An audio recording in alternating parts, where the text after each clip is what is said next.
So, katatapos ko lang kumain guys ng pizza. Naalala ko, meron pala akong mga frozen goods na binili. So, bubuksan ko muna itong aking grocery. Baka matunaw kasi, sayang naman. Meron pa naman akong biniling butter dito. Gagamitin ko sa pagluluto. So, ilalagay ko muna guys sa ref. Mabuti nga naalala ko. Wala ko pa naman mamaya kung gagawin. So, mag-grocery haul muna tayo guys. So, ganito lang pala guys. So, konti lang naman yung grocery namin. Kasi, nagtitipid. Kailangan mag-budget. Budget. So, ito guys. Ayan. Ito pala yung aking mga frozen binili. Pakatunaw na. Ayan. So, ito yun guys. So, yung frozen. May butter. Tapos may hotdog at saka ham. Tapos meron dito yung dumplings.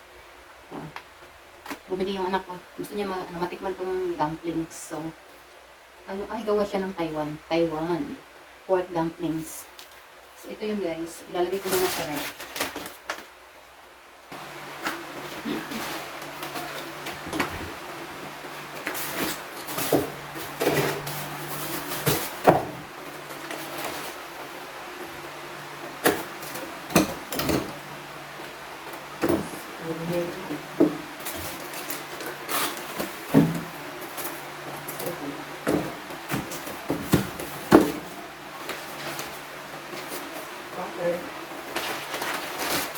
Itong ham at saka hotdog. So, yun pa naman guys, yung frozen noodles na binili ko.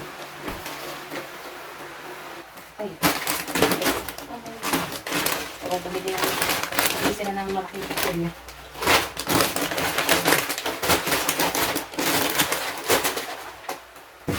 Ito pa, malaki.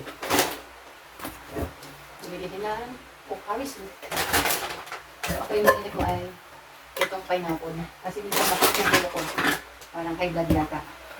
So yun ang ininom ko. So hindi ko naman sinabing gamot sa high blood. Pero yun ang ininom ko kasi pag medyo alam kong medyo masakit yung ulo ko. Tapos bumili ako ng iba guys. Ano ko yan? Halo ko yan sa gagawin kong suman. Tapos dalawang corn beef. Tapos mahilig kasi ako mag-bake. So bumili ako ng baking powder. Kasi nagagawa ko ng hot cake. Minsan puto. So, bumibili ako nitong baking powder. Always na kasi guys po itong baking powder. Tapos, ketchup. Tapos, bumili nga pala yung anak ko nitong Milo. Yung gamin. Yan. Hindi siya mahilig sa mga kape-kape. Mga ganito yung gusto niya. Tapos, bumili akong suka. Suka kasi, yung dalawang din nito. Kasi pag nagsasaing kami guys, nilalagyan namin ng suka para hindi mapanis agad yung kanin.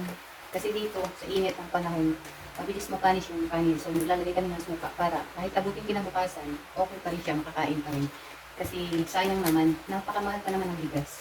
So, kailangan natin para hindi agad mapanis. So, yun ang nilalagay namin, suka. Tapos asukal, hindi ako masukal kasi gagawa nga ako ng kakanin. Tapos, ito. Asin, iodine salt. Tapos ito, pagkagawa ko ng palitaw or, butching, ganito. Minsan kasi, papagawa yung anak ko ng mga, something sweet, na merienda. So ito. So, tulad ng sa araw gumawa ko ng palitaw. Mabuti na lang meron kaming ganito na natira dyan. Kaya, nakapagluto ako. Tapos ito, pang lang to. Para kung magluluto, kung biglaan magpapayuto. So, mayroon ganito guys. Glutinous rice. Tapos ito, kasi minsan nagkakangareta ako. Tapos syempre, kasi kape is life. So, mayroon kape. Kasi ito nga, okra. Saka margarine. Ko guys, sabihin kong murong. So, tapos pang sigang, at saka pang sa pag-prepare ko ng chicken. Tomato sauce. At ito nga, chili powder. Kasi nahilig yung anak ko sa maahan. So, bumili kami nito. Ginugudgud na yan sa mga pagkain. Mahilig kami sa maahan. Tapos itong egg pie. Pinili ng anak ko kasi parang gusto niya mag-try na ito. Matikman. Yun. Tapos itong chocolate cake bar. Yes, Mr. Solution. So, yun. Siyempre, kasi may dalaga tayo. Gusto yung pamuna sa mukha ay tissue. So, ayan guys, tissue. Tapos, ano, paper towel para sa pag nagpiprito. So, ito yun. Pag prito-prito, pang alis na ano, pang punas sa mga pinurito para nga hindi masyadong mamantika. Tapos garbage bag. Tapos pinakuha ko yung pamangkin ko ng Sonrox. Ganito kalalaki yung Sonrox na binili. Dalawa agad, malalaki. Ano to. Bihira lang naman ako gumamit ng Sonrox. Pero dalawa talaga yung pinili. Tapos sabong pangligo.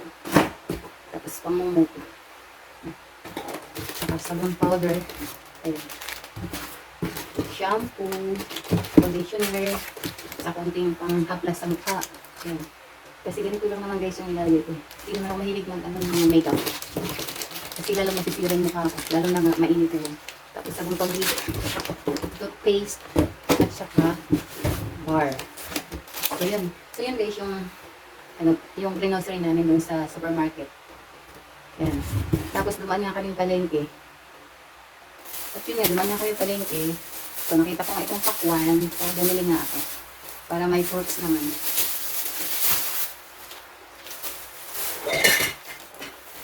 At saka itong guys, kamuting kahoy. Kasi gagawa din ako ng suman na kamuting kahoy. Alam nyo, gusto ko yung mga ganung pagkain kaysa yung mga pinapay. So yan. Kahit mapagod, basta gusto ko yung pagkain na. Talagang gagawin ko yan. Pag-practicean ko talaga yan. Tapos ito yung bumili na ako ng margarine sa supermarket. Pero bumili pa rin ako nito kasi mas mura siya. So yun, pwede kasi gawin palaman. So ito, pag magluto, ito yung gagamitin ko. Mas mura kasi siya guys. Ito talaga yung pang-luto. Mahal sa pag nagluto ng mga kakanin. Tapos bumili na rin ako ng buyang bilaw. Gagawin ko siya. Tapos bumili kami ng itlog. At saka dahon nga ng saging. Nandun guys. So bumili nga pala ako guys ng sa palengke ng pechay. So ito ay ibigis ako bukas. So kasi ngayon, meron naman kami pagkain ngayon. So bukas pa nga lang siya ibigisa. Para may gulay kami. Tapos sakto may isda pa ako dyan. So yun, partner. So may ulam na kami para bukas. Tapos yun na rin itong ulo. Mauusitin mo yun. Ay ko, ayan, kamatis. So ito nga yung sinadya ko talaga sa palengke guys. Dahon ng saging. Kasi ang hirap dito dito banda sa amin. So ito, bumili na ito. Buti nakasyamba ko doon, meron daw ng saging. So ganitong parami guys, na to, 50 pesos. Dapat 60 nga, pero parang discount na lang, hindi na 150. Yan. Pero sana nga lahat ng na ito, okay. Kasi minsan may nabibili akong dahon na, yung maganda lang sa labas, pagdating sa loob, yung mga punit-punit. Pero sana itong lahat ay okay. Para magamit ko naman. Kasi sayang din kasi, mahal na din, 50 pesos. Samantalang, pag sabagay sa probinsya kasi, sa amin hinihingi lang ito. Pero dito kasi syempre, na rin to, 50 pesos. Mahilig kasi akong gawa ng kakanin. Kaya ayan, napabili ng dahon ng saging. So, ngayon, ayusin ko na muna itong mga, guys, ilalagay ko na sa mga lagayan. Kasi ang kalat. So, yan lang muna guys for today's video. Thank you for watching and bye-bye. God bless!